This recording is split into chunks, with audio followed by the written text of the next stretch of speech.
کریں منیمم 8 لاکھ سے شروع ہوتا ہے اور پھر جو پریولنٹ کینسرز ہیں وہ 15 لاکھ تک پہنچ جاتا ہے کاسٹ کینسر کی ٹریٹمنٹ کا. لیکن اگر کوئی کمپلیکیشن ہو جائے تو یہ 1 کروڑ روپے سے اوپر تک کینسر کا علاج آتا ہے. اور یہی ٹریٹمنٹ اگر آپ باہر جا کے کرواتے ہیں, جو کہ میں اپنی والدہ کو باہر لے کے گیا کینسر کے علاج کے لیے, تو تب آپ کو اندازہ ہوتا ہے کہ ایکچولی کینسر کا علاج کتنا مہنگا ہے. باہر اگر آپ مثلا 100 روپیہ اگر پاکستان میں کینسر کا علاج کروائیں گے, تو آپ کو اگر باہر وہی ٹریٹمنٹ کروانے جائیں, وہی ایگزیکٹلی وہی دوائیں سب کچھ, تو وہ 1000 روپیہ آپ کو پڑ جائے گا. اس لیے کیونکہ مجھے اندازہ تھا, اپنی والدہ کو لے کے گیا, اور پھر مجھے یہ بھی تب اندازہ ہو گیا کتنا مہنگا علاج ہے, اور پھر یہ بھی اندازہ ہو گیا کہ عام آدمی پاکستان کے 90% پاکستانی اپنا کینسر کا علاج نہیں کروا سکتے.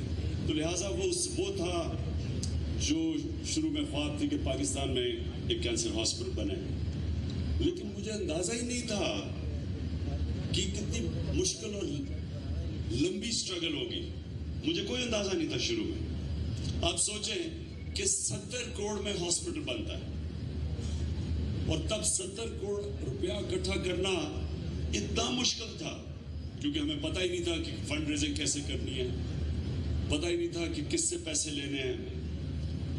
یہ بھی پتہ چل گیا, ایک مجھے بڑی انٹرسٹنگ چیز پتہ چلی کہ ہم جب کہتے ہیں نا یہ بڑا کھلے دل کا آدمی ہے, تو میں نے ریئلائز کیا کہ کھلے دل کا آدمی, جنرس آدمی, ایک امیر آدمی اور کھلے دل کے آدمی میں کوئی کنیکشن نہیں ہے. آپ کے کتنا پیسہ بینک بیلنس میں پڑا ہے, اس کا کوئی کنیکشن نہیں ہے کہ آپ کتنے کھلے دل کے لوگ ہیں. بلکہ مجھے افسوس سے کہنا پڑتا ہے کہ جن کے پاس جتنا زیادہ پیسہ تھا اتنے ہی چھوٹے دل تھے ان کے.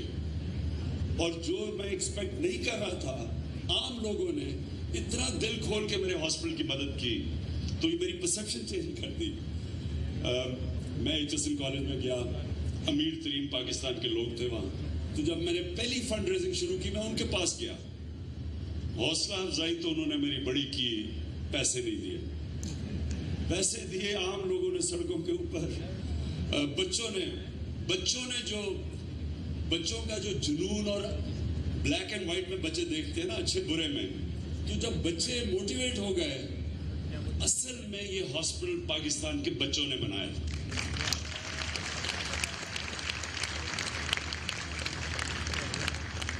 ابھی بھی مجھے ملتے ہیں وہ جو بچے جنہوں نے شروع میں اسکولوں میں جا کے کاپیاں بیچی, سارے پاکستان میں گئے, وہ ماں باپ کو تنگ کیا, رشتہ داروں کو تنگ کر کے وہ ایک بیٹ لینے کے لیے جو انہوں نے جو فنڈ ریزنگ کی, وہ ابھی بھی مجھے ملتے ہیں. سفید بال ہوئے ان کے کئی, یاد رکھتے ہیں کہ ہاں آپ نے پیسے اکٹھے کیے تھے شوکت خانم کے لیے. میرا کیا تجربہ ہے؟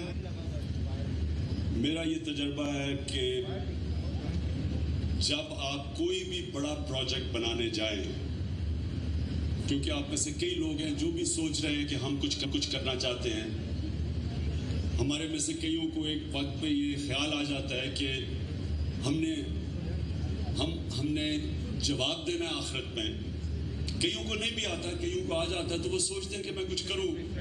تو میں آپ کو اپنے ایکسپیرینس سے بتانا چاہتا ہوں کہ جب بھی آپ کوئی بڑا کام کرنے جائیں, ایک چیز ذہن میں رکھیں, جب وہ کام کرنے جائیں کشتیاں جلا کے جائیں. یہ کشتیاں جلانے کا کیا کانسیپٹ ہے؟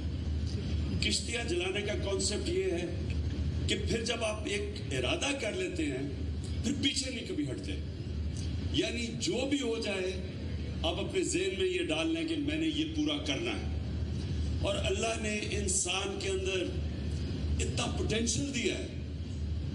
جب انسان کو اللہ نے اشرف المخلوقات بنایا ہے, تو ہم اس کو سمجھتے نہیں ہیں کہ اللہ نے ہمارے میں کتنا پوٹینشیل ڈالا ہے.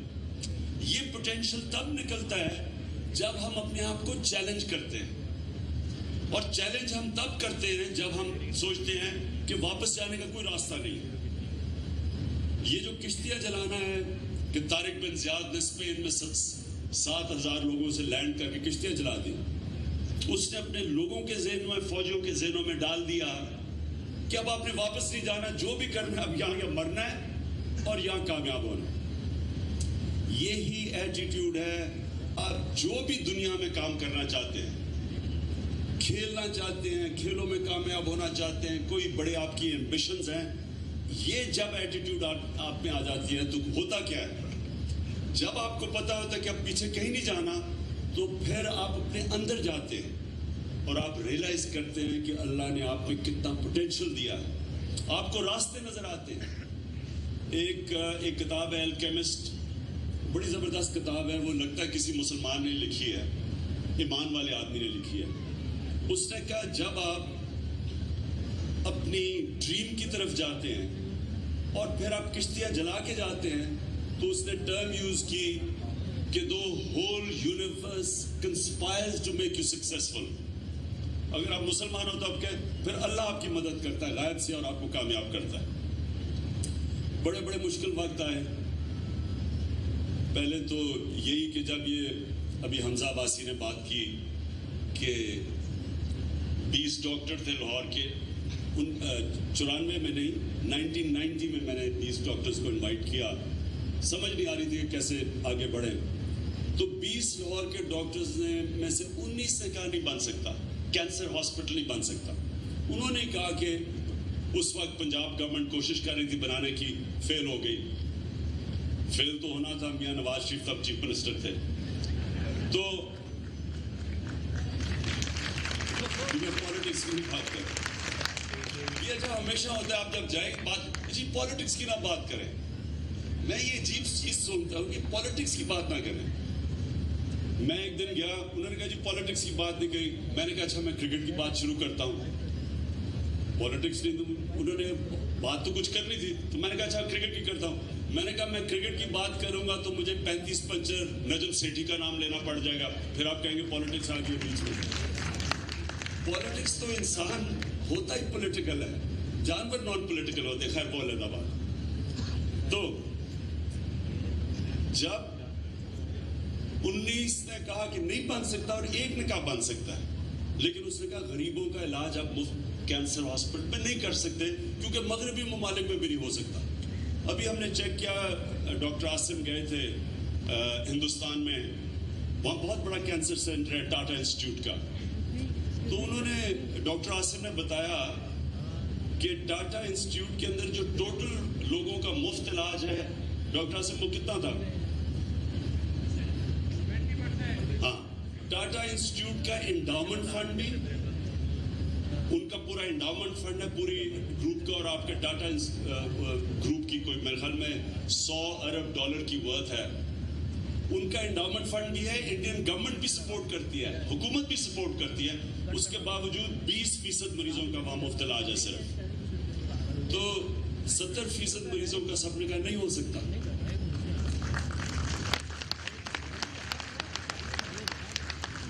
تو آج جس طرح ڈاکٹر فیصل نے آپ کو کہا 75% مریضوں کا مفت علاج ہوا, اور کتنا 26 ارب روپیہ خرچ ہوا ہے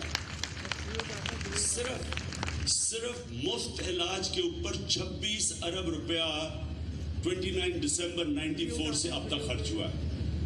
اب یہ 26 ارب روپیہ صرف مریضوں کے علاج پہ خرچ ہوا ہے. اس کے علاوہ جو اکوپمنٹ لینی پڑی, جو دوائیں ہیں, جو رننگ کاسٹ ہے وہ علیحدہ ہیں, جو بلڈنگ کاسٹ ہے.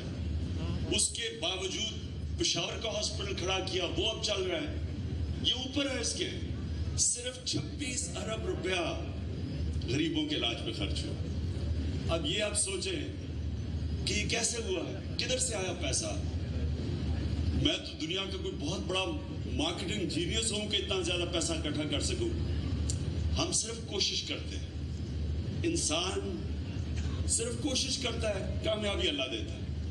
اور یہ آپ کے سامنے ہے کامیابی کہ یہ ابھی انشاءاللہ تیسرے ہاسپٹل کی گراؤنڈ بریکنگ ہے, اور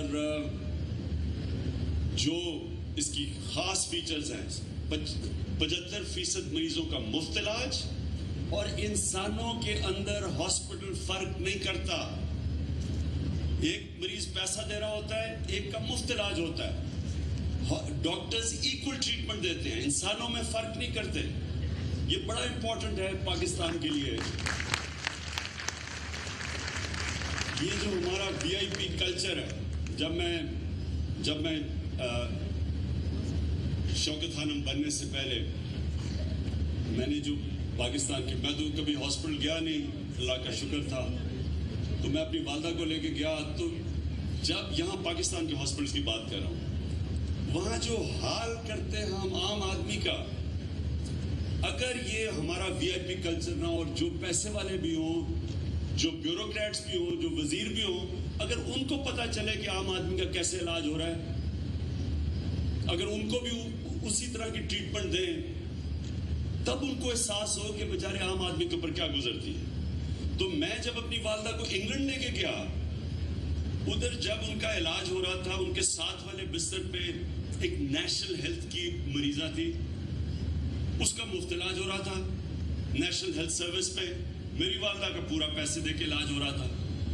نرسز اور ڈاکٹرز دونوں میں کوئی فرق نہیں کرتے تھے, جبکہ پاکستان میں VIP کا سارا کچھ توجہ اس طرف, اور دوسرے بیچارے 3-3, 4-4 لوگ ایک بستر پر. تب میں نے فیصلہ کیا کہ جو انشاءاللہ ہم ہاسپٹل بنائیں گے شوکت خانم لاہور میں, ہم بھی ایک ایسا انسٹیٹیوشن بنائیں گے جو انسانوں میں فرق نہیں کرے گا.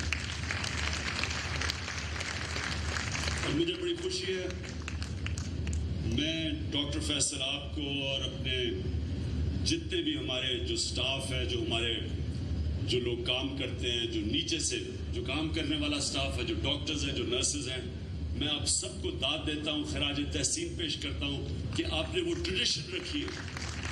آپ واقعی جو نظریہ تھا ہمارا کہ ہم ایک عام انسان کے لیے وہی ٹریٹمنٹ دیں گے, چاہے اس کے پاس پیسہ ہو یا نہ ہو, اس کو انسان سمجھیں گے, وہ آپ نے مینٹین کیا. اور میں آپ کو پھر سے آپ کو مبارک دیتا ہوں, اور آپ کو یہ کہنا چاہتا ہوں کہ آج اگر یہ پیسہ اس ہاسپٹل میں آتا ہے, آج اگر ہم اتنے بڑے ڈیفیسٹ کر کے 4 ارب روپیہ اس ہاسپٹل کا ڈیفیسٹ ہے, لاہور کینسر ہاسپٹل کا 4 ارب روپیہ. اب 4 ارب روپیہ آتا ہے تو اس لیے آتا ہے کہ اللہ کی برکت ہے ہاسپٹل پہ, اس لیے آتا ہے کہ آپ اس ہاسپٹل میں آپ نے انسانیت مینٹین کی ہوئی ہے. آپ نے جو وعدہ تھا اوریجنل, جب بنا تھا ہاسپٹل, ہمارا جو وعدہ تھا, میں نے پیسے اکٹھے کیے تھے کہ ہم اس ہاسپٹل میں غریب آدمی آئے گا, اس کو انسان سمجھیں گے, اس کو وہ ایک دفعہ ہاسپٹل میں آ گیا, اس کو کبھی فکر نہیں کرنی پڑے گی کہ اس کے پاس پیسہ نہیں. کھانے پینے سے لے کے مکمل طور پہ اس کا مفت علاج ہوگا.